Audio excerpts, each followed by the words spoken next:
So, tingnan nyo. Parang mas cute pa yung dwarf kisa sa akin.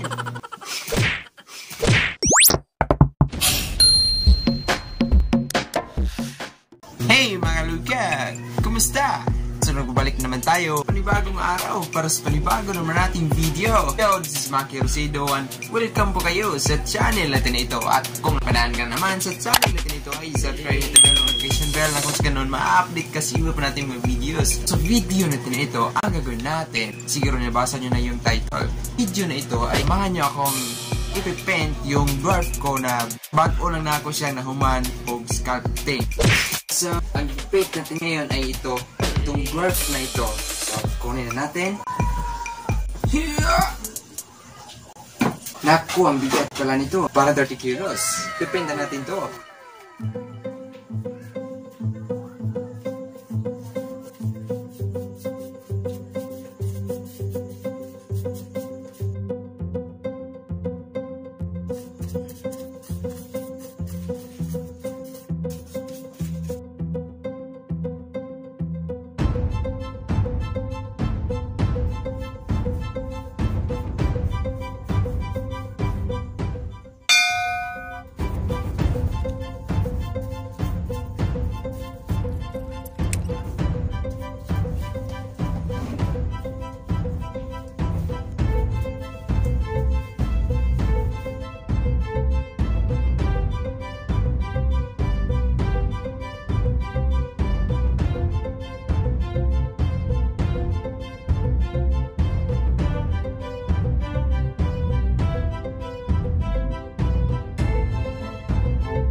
tingnan nyo, parang mas cute pa yung dwarf kaysa sa akin.